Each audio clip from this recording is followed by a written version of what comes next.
Kittus crafting your curiosity. இன்றைக்கி நம்ம Kittus craft சேனலில் பார்த்திங்கன்னா இந்த மாதிரி ஒரு திக் அட்டையும் பொட்டி கடையில் கிடைக்கக்கூடிய இந்த கிஃப்ட் பாக்ஸ் 5 ரூபாய்க்குள்ள கிஃப்ட் பாக்ஸையும் வச்சு தான் நம்ம வந்து சூப்பரான கிராஃப்ட் ஒன்று பண்ண போகிறோம். இந்த பொட்டி கடையில் கிடைக்கக்கூடிய 5 ரூபா கிஃப்ட் பாக்ஸ் பார்த்திங்கன்னா நான் வந்து மொத்தமாலாம் வாங்கலை. ஒன்றா வாங்கும்போது குட்டீஸ் இருக்கனால அந்த குட்டீஸ்லாம் வந்து ரொம்ப இன்ட்ரெஸ்டிங்காக தான் வாங்குவாங்கல்ல, அதனால அப்போ கிடைக்க நான் கொஞ்சம் கொஞ்சமாக சேவ் பண்ணி வச்சுருந்தேன். அதை தான் கிராஃப்ட்டுக்கு யூஸ் பண்ணிக்கிறேன். நெக்ஸ்ட்டு இந்த அட்டை பார்த்திங்கன்னா எதுலேருந்து கிடச்சிது, நம்ம ஷர்ட்லாம் வாங்கும்போது அந்த ஷர்ட்குள்ளே ஒரு திக் ஷீட் இருக்கும் பார்த்தீங்களா, அந்த ஷீட்டு தான் நான் யூஸ் பண்ணியிருக்கேன். நல்லாவே திக்காக இருக்கும் அந்த மாதிரி ஷீட்லாம், அதனால நான் எடுத்து வச்சுருந்தேன். இந்த கிராஃப்ட்டுக்கு யூஸ் பண்ணிக்கிட்டுறேன். ஃபஸ்ட்டு இந்த அட்டையில் ஒரு ஸ்கேல் அளவுக்கு நம்ம ஸ்கொயர் ஷேப் வந்து கட் பண்ணி எடுத்துக்கலாம். நம்ம சேனலில் ஆல்ரெடி நிறைய பெஸ்ட் அவுட் ஆஃப் வேஸ்ட் வீடியோலாம் போட்டிருக்கேன். நீங்கள் வந்து செக் பண்ணி பாருங்கள். உங்களுக்கு பிடிச்சிருந்துச்சுன்னா ஒரு லைக் பண்ணிக்கோங்க. உங்கள் ஃபேமிலி அண்ட் ஃப்ரெண்ட்ஸ் எல்லாருக்குமே ஷேர் பண்ணுங்கள். இந்த மாதிரி ஸ்கொயர் ஷேப் கட் பண்ணிவிட்டு இந்த மாதிரி கிளிட்டர் ஃபோம் ஷீட் வந்து என்கிட்ட இருந்துச்சு. முன்னாடி வாங்கினது அது வந்து என்கிட்ட இருந்தனால நான் அதை யூஸ் பண்ணிக்கிட்டேன். உங்கள்கிட்ட நார்மல் ஃபோம் ஷீட் இருந்தாலும் நீங்கள் கிளிட்டர் ஃபோம் ஷீட் இருந்தாலும் யூஸ் பண்ணிக்கலாம்.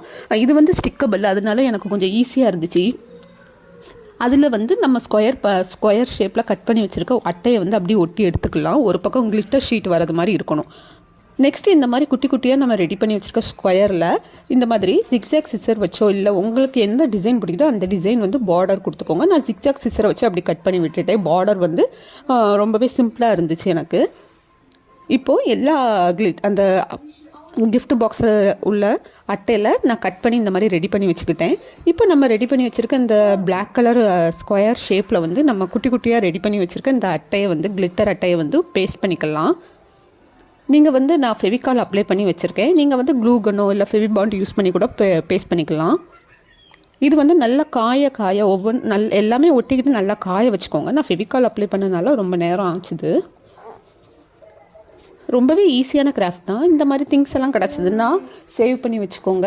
இந்த மாதிரி கிராஃப்டெல்லாம் பண்ணதுக்கு நமக்கு ரொம்ப ஈஸியாக இருக்கும்.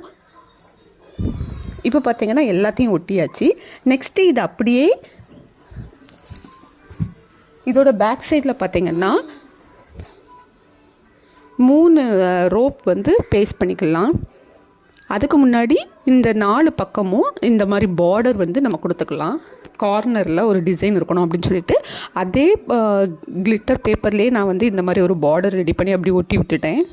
ரொம்பவே சிம்பிளான கிராஃப்ட் தான்.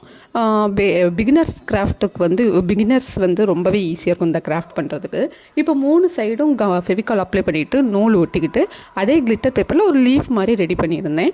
அதையுமே அதில் ஒட்டிக்கலாம். பார்த்திங்கன்னா இப்போ நமக்கு வந்து ஒரு கிராஃப்ட் ரெடி ஆகிடுச்சு. அதுக்கு மேலே ஹேங் பண்ணுறதுக்கும் நூலை வச்சே நான் ரெடி பண்ணிட்டேன். இப்போ நம்மளோட அழகான கிராஃப்ட் ரெடி ஆகிடுச்சு. ரொம்ப சிம்பிளாக வேஸ்ட் திங்ஸ்லேயே பார்த்திங்கன்னா நான் வந்து ஒரு கிராஃப்ட் ரெடி பண்ணிட்டேன். இந்த மாதிரி உங்கள்கிட்ட திங்ஸ் இருந்துச்சுன்னா கண்டிப்பாக சேவ் பண்ணி வச்சுக்கோங்க. இன்னொரு வீடியோவில் பார்க்கலாம். Bye bye. Kittu's crafting your curiosity.